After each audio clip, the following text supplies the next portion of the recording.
Bonjour, aujourd'hui on va parler d'un élément important de la fête de Pâques, c'est le sang. C'est un élément important qu'on va retrouver dans l'histoire du peuple d'Israël au moment de la sortie d'Égypte. Et puis c'est aussi un élément important qui va se trouver dans l'histoire de la fin de la vie sur terre de Jésus avec ses disciples au moment du dernier repas, et puis évidemment de la croix. Et puis c'est quelque chose qui est tellement important pour nos vies en ce moment. Et dans ce parcours vers Pâques, il me semblait vraiment que ça valait la peine de refaire ce chemin en fait.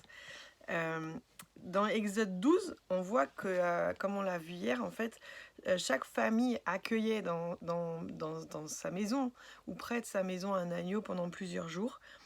Et puis, juste au moment où la Pâque allait été célébrée, voici ce qu'on lit dans Exode 12, à partir du verset 6. Vous garderez l'agneau jusqu'au 14e jour du mois, et toute l'assemblée de la communauté d'Israël l'égorgera à la tombée du jour. Ils prendront de son sang et ils l'appliqueront sur les deux côtés et le linteau de la porte de la maison dans laquelle ils le mangeront. Donc on voit vraiment ce geste fort que va faire le peuple d'Israël, en fait, où ils vont tuer cet agneau, qu'ils vont manger. Mais en fait, non seulement ils vont le manger, mais ils vont prendre du sang de cet agneau qu'ils ont tué et ils vont le mettre sur les linteaux des portes. Et plus tard, au moment où l'ange de la mort, en fait, va passer dans le pays d'Égypte, leur maison va être épargnée. Et c'est une image tellement forte, en fait, de nous dire qu'aujourd'hui encore, ce que Jésus a fait pour nous, en fait, c'est qu'il nous donne accès à son sang pour qu'on puisse saisir ce sang et l'appliquer vraiment sur les linteaux des portes de nos vies, de nos familles, de tout ce qui nous appartient dans ce temps. La maison, c'est au sens large, c'est vraiment au sens biblique du terme, et déclarer vraiment la puissance de ce sang qui nous sépare de l'ange de la mort. Et quand l'ange de la mort va traverser le pays d'Égypte, il va prendre et il va enlever la vie de tous les premiers-nés dans toutes les maisons, et les maisons du peuple d'Israël ne vont pas être touchées. Et c'est un signe fort vraiment de l'attachement du peuple, de l'attachement de Dieu à son peuple, et de la manière en fait dont Dieu garde son alliance envers lui dans ce moment qui est quand même un jugement fort en fait sur toute l'Égypte. Ensuite, on va aller dans Luc au chapitre 22 et on va lire un petit passage qui concerne en fait le dernier repas de Jésus avec ses disciples. Et on va voir qu'on retrouve en fait euh, quelque chose qui va nous amener un tout petit peu plus loin. Donc je vais lire dans Luc 22 à partir du verset 17. Prenant une coupe de vin, il fit la beracha. Donc je vous rappelle, je lis toujours dans cette Bible en fait qui s'appelle la Bible juive complète de David Stern.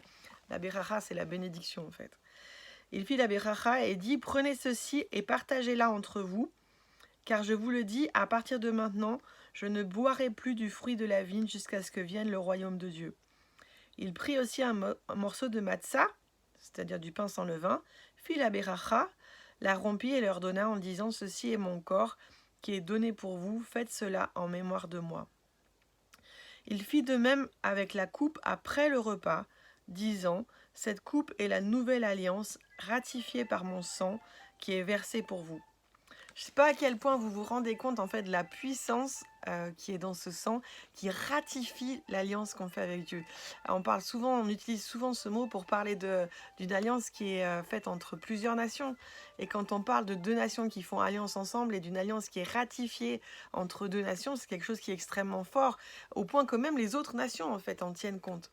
Et là, on voit que Dieu ratifie en fait cette nouvelle alliance avec nous au travers de son sang qui est versé pour nous. Il y a un autre évangile où c'est dit qui est versé pour nous pour la rémission des péchés. Et cette alliance, aujourd'hui, dans la période qu'on vit, elle est vraiment notre refuge. Elle est ce à quoi on veut s'accrocher. Elle est ce qu'on veut redire vraiment de la part du cœur du Père sur chacune de notre vie. Et puis aussi, c'est une alliance dans laquelle on veut appeler les autres. Dans ces derniers jours, j'étais touchée par des gens qui sont quand même en train de perdre la vie aussi au travers de cette épidémie. Certains sont seigneurs et il y a une consolation dans notre cœur de nous dire qu'on va les retrouver dans le ciel, on va les retrouver au moment où Jésus va revenir, on va les retrouver ce monde éternel qui nous est promis. Mais je pense aussi, et mon cœur est brisé aussi pour toutes ces personnes qui partent et qui connaissent pas Jésus, qui connaissent pas le Seigneur.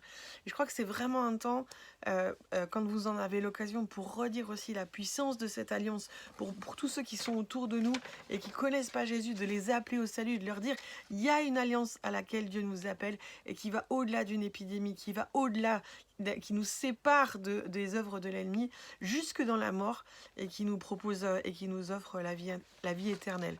Et dans ce temps de Pâques, c'est vraiment une des choses importantes dont on veut se rappeler. C'est la puissance de ce sang qui est là pour nous. Ce sang aussi qui remet nos péchés. Ça, c'est un autre aspect qui est tellement important, où les péchés ne sont pas souvent seulement couverts par le sang des sacrifices, comme ça a été le temps dans toute la période qui précède Jésus, mais nos péchés sont effacés, ils sont remis. Ça veut dire que quand je viens avec une vraie repentance, mes péchés sont remis, ils disparaissent. Il y a des termes et il y a des versets extrêmement forts qui parlent du fait que Dieu en fait ne tient plus compte. C'est comme si ça n'existe plus devant lui. Je me souviens il y a 2 ou 3 ans, j'ai traversé une période où je ressentais beaucoup de culpabilité par rapport à des attitudes ou des partis pris. Je savais que le Seigneur n'était pas d'accord avec ces choses. Et puis, j'en parlais au Seigneur et je lui demandais pardon, en fait, pour la énième fois. Et à un moment donné, le Seigneur a commencé à me parler, il m'a dit, Elvire, de quoi est-ce que tu parles? Et au moment où le Seigneur m'a dit ça, en fait, j'ai réalisé que je me suis souvenue de ces versets qui parlent du fait que nos péchés sont effacés.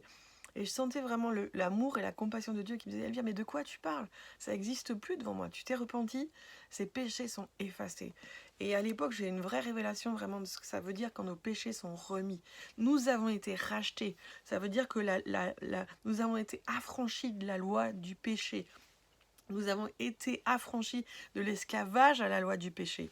Je voudrais lire encore avec vous aujourd'hui un texte qui est dans Exode 6 et qui est un verset qu'on relira jeudi soir au moment du Seder et qui décrit la promesse de Dieu au peuple d'Israël dans ce qu'il va faire avec eux dans le naturel, mais qui a une signification aussi spirituelle pour nous aujourd'hui. Exode 6 au verset 6. Tu diras aux enfants d'Israël, je suis Adonai, je vous affranchirai des travaux forcés des Égyptiens et je vous délivrerai de leur oppression. Et je vous rachèterai avec un bras étendu et par de grands jugements. Je vous prendrai pour peuple, et je serai votre Dieu. Alors vous saurez que je suis Adonai, votre Dieu, qui vous a affranchi des travaux forcés des Égyptiens. Je vous ferai entrer dans le pays que j'ai juré de donner à Abraham, Isaac et Jacob. Je vous le donnerai comme héritage. Je suis Adonai.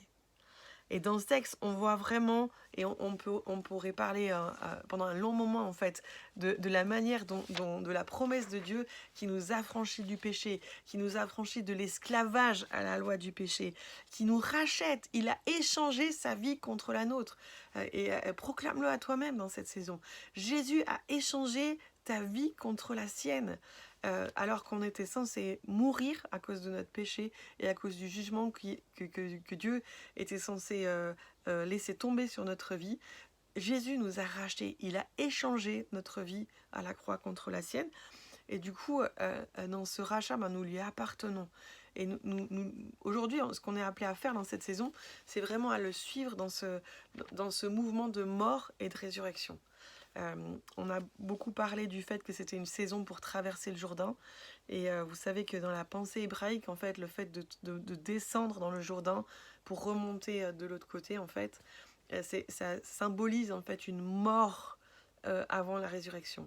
De la même manière que juste après cette traversée du Jourdain, il va y avoir ce moment où en plus le peuple d'Israël va s'arrêter dans les plaines de Gilgal, quand les hommes vont être circoncis puisqu'ils n'avaient pas été dans le désert, et que Dieu va leur demander de célébrer la Pâque. Mais cette circoncision qu'a vécu le peuple d'Israël, dans la saison où nous nous trouvons, c'est la circoncision de cœur dans laquelle Dieu nous amène depuis plusieurs semaines maintenant, avec cette pause qui nous impose, cette épidémie qui nous arrête et qui fait écho dans ce verset des psaumes où Dieu dit « Arrêtez et sachez que je suis Dieu ». Alors aujourd'hui, on s'arrête Et on veut accepter de suivre Jésus dans sa mort et de le rejoindre aussi dans sa résurrection pour la vie nouvelle qu'il a pour nous, en sachant que toutes ces choses ne sont possibles que à travers son sang. À travers son sang. Le sang qui purifie, le sang qui rachète, le sang qui justifie, le sang qui nous permet d'être sanctifiés, le sang qui a ratifié l'alliance que Dieu a fait avec nous et qui fait qu'aujourd'hui, Dieu est engagé dans une alliance éternelle avec chacun d'entre nous à laquelle il ne dérogera pas. Tu es dans l'alliance de Dieu et tu es au bénéfice des promesses de Dieu, quoi qu'il arrive. Alors dans ce jour et dans cette soirée, adorons le Seigneur et célébrons-le pour ce sang qui est là et demandons-lui plus de révélation pour que le sang éternel de Jésus, qui parle encore aujourd'hui dans le ciel, en notre faveur, puisse être un sang qu'on puisse saisir et qu'on puisse vivre et dont on puisse vivre vraiment la réalité sur la terre aujourd'hui.